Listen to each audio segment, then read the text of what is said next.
बहुत बुरी और घटिया बात हो नहीं सकती, चूँकि ये इमदादी सामान अली अमीन गंडापुर के घर नहीं जाएगा। वो तो माशाल्लाह अच्छे घर में रहते हैं, चीफ मिनिस्टर हाउस बहुत अच्छा है। और जिस दिन जो है वो खैबर पख्तूनख्वा के सेक्रेटेरिएट में आग लगी थी, उस दिन वो अपने खैबर पख्तूनख्वा के लॉन के अंदर, जो उनका सीएम हाउस है, उसके लॉन के अंदर क्रिकेट खेल रहे थे। तो आई होप के उनको जो है ये लेने से इनकार, मैं नहीं समझती कि इतनी स्टूपिडिटी वो करेंगे, लेकिन उम्मीद हर तरह की जा सकती है।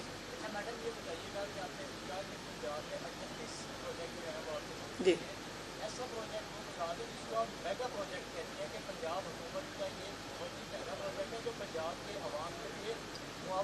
सारे मेगा प्रोजेक्ट्स हैं। अगर मैं ये कहूँ कि एयर एम्बुलेंस मेगा प्रोजेक्ट नहीं है तो गलत है। अगर मैं कहूँ कि दस्तक प्रोग्राम जो 10 सहूलियात घर के ऊपर आपको और डोर स्टेप पे मिलेंगी तो गलत है। अगर मैं ये कहूँ कि जो हमारा कैंसर केयर हॉस्पिटल नया बनने जा रहा है वो मेगा प्रोजेक्ट नहीं है तो गलत है।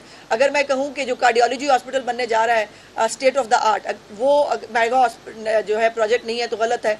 अगर मैं ये कहूँ कि तमाम BHUs और RHUs ये जो है ये तमाम जो रीवैम्प होके स्टेट ऑफ द आर्ट बन रहे हैं ये मेगा प्रोजेक्ट नहीं है तो गलत होगा। अगर मैं ये कहूँ कि मुफ्त जो अद्वियात है वो डोर स्टेप के ऊपर, वो अद्वियात जो बंद कर दी गई थी, जो शहबाज साहब ने शुरू की फिर वो बंद कर दी गई, वो दोबारा से अद्वियात शुरू की जा रही है कि मेगा प्रोजेक्ट नहीं है।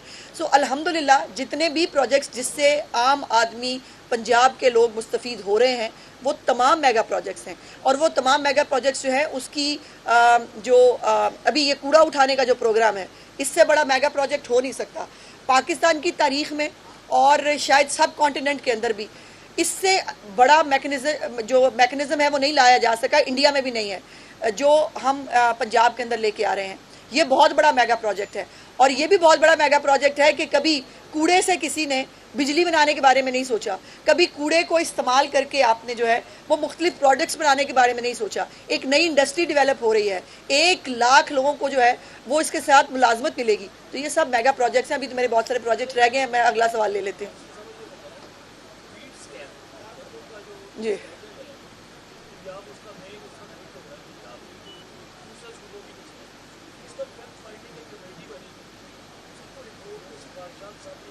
जी अभी नहीं आई, मैंने आपके चैनल पे ही देखा कि कल कुछ आपने खबर चलाई थी, लेकिन वो खबर अभी मुस्तनद नहीं है।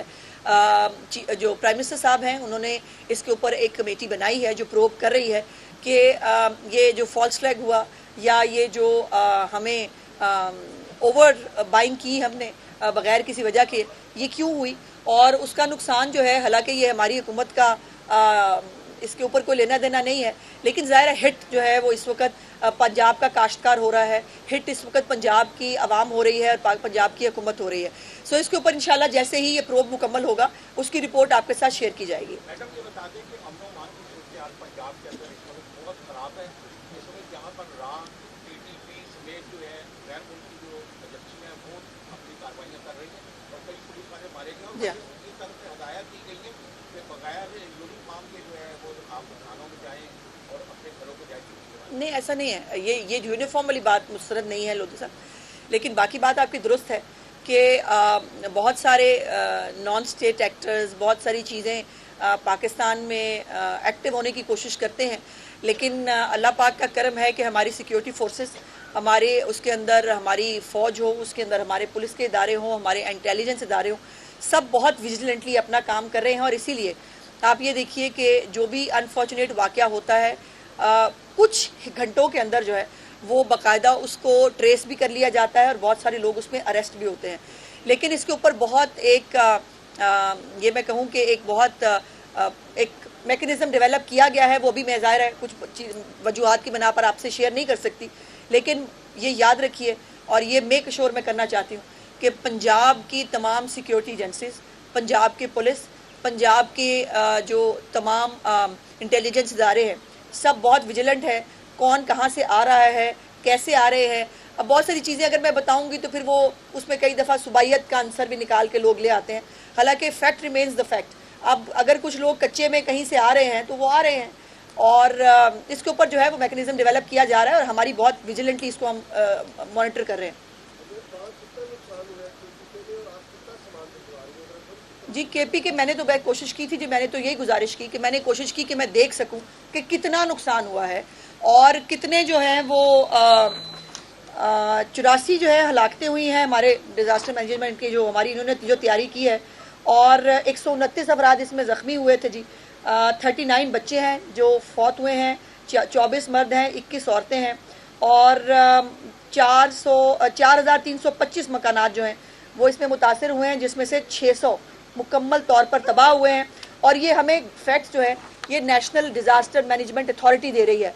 KPK की तरफ से मैंने आज तक इसके ऊपर ना कोई बयान देखा है, ना मैंने उनके ऊपर उनकी कोई तैयारी देखी है, ना मुझे कोई किसी जो है वो इमदादी पैकेज के हवाले से पता है। हम 2500 ख़ानदानों के लिए जो है ये पैकेज भिजवा रहे हैं, और इसके अंदर जो है वो 2500 ख़ानदान इंशाल्लाह फूड हैम्पर से जो है वो कैटर हो सकते हैं। मैडम, नान भाई एसोसिएशन हड़ताल करने जा रही है, फिर से हड़ताल, अच्छा, किसान हड़तालों पे, और इशू रिजॉल्व नहीं हो पा रहा। नहीं ऐसे नहीं। क्या आप समझती हैं कि इसको जल्द से जल्द एड्रेस होना चाहिए, ताकि जो आपने 16 रुपये की रोटी का रिलीफ लोगों को दिया है वो मुतासिर ना हो? दूसरा ये रिक्वेस्ट आपसे होगी कि ये भी बात दे दें कि असेंबली में स्टैंडिंग कमेटीज़ का बड़ा रोल होता है कानून साजी में, वो अभी तक स्टैंडिंग कमेटीज़ नहीं बन सकी, पार्लियामेंट्री सेक्रेटरीज की जो अपॉइंटमेंट है वो नहीं हो सकी।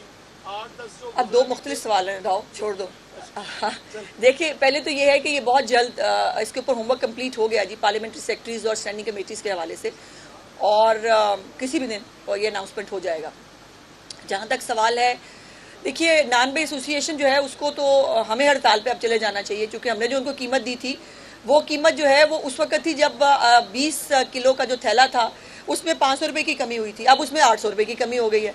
अब पेट्रोल की कीमत में भी कमी हो गई है। अब कौन सा बहाना लगाएंगे हमारे नान भाई एसोसिएशन वाले? तो ये खामखा की सियासत करने की, देखिए, सियासत सियासतदानों को करने दें। किसानों का कोई काम नहीं है सियासत करना, नान बे एसोसिएशन का कोई काम नहीं है सियासत करना, और नान बे एसोसिएशन के पास ये कोई पावर नहीं है कि वो मुझे बताएंगे कि आटे की कीमत क्या होगी। ये हुकूमत का जो है काम है कि हमने उनको कैलकुलेट करके बताना है। और अब तो बहाना भी मैंने कहा कि ख़त्म हो गया, पेट्रोल का बहाना भी ख़त्म हो गया, आटा और सस्ता हो गया, तो अब तो बहाना चलेगा नहीं। और पहले भी रिट ऑफ द गवर्नमेंट ने इस्टेब्लिश की थी, अब भी अगर कोई एडवेंचर करेगा तो हमारा सख्ती करना मतमा नज़र नहीं है, लेकिन हम गुजारिश करेंगे कि बराए मेहरबानी जो रिलीफ आम आदमी का बनता है वो उसको दे, उसकी राह में हायल ना हो। और जहाँ काश्तकारों की बात है, अब काश्तकारों में 3 ग्रुप हैं, मैं कई दफ़ा बता चुकी हूँ, और एक जो हमारे जनरल सेक्रेटरी हैं उनके, वो हमारे वजीर के खिलाफ इलेक्शन लड़ चुके हैं 8 फरवरी 2024 का।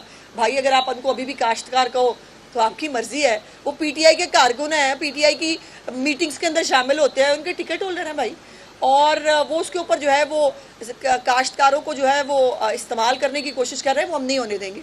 जो चीफ मिनिस्टर साहिबा का किसान पैकेज है, बहुत जल्द उसको वो इनॉग्रेट करने जा रही हैं, और उसके बाद ये सारी सियासत दम तोड़ जाएगी जब काश्तकार को उसके जो है वो 1.5 लाख रुपया उसको हर फसल के ऊपर मिलेगा, जब उसको 3 मॉडल सेंटर्स मिलेंगे जिसके ऊपर एक ही छत के नीचे उसको बैंक ऑफ पंजाब भी मिलेगा अगर उसको कर्जा लेना है, उसको मेयारी खाद भी मिलेगी, उसको बीज भी मिलेगा, उसको पेस्टिसाइड भी मिलेंगे, तो ये इनकी सियासत खुद ब खुद दम तोड़ जाएगी। इनका काम मुल्क में जो है वो नफरत वो करना है, इनका काम मुल्क के अंदर जो है वो इंतशार पैदा करना है, और हमारा काम एज ए गवर्नमेंट ये है कि हम खामोशी से, जो मेरी चीफ मिनिस्टर कर रही हैं, खामोशी से काम करें और डिलीवर करें, और फिर अवाम फैसला करे कि उसको इंतशार की सियासत की तरफ जाना है या उनको कारकर्दगी की तरफ जाना है, जो उन्होंने बाई इलेक्शन में बाकायदा जो है वो हमें बता दिया कि उनका आम आदमी का इस वक्त जो एजेंडा है वो अपने लिए रिलीफ हासिल करना है, मुल्क में फसाद पैदा करना नहीं है।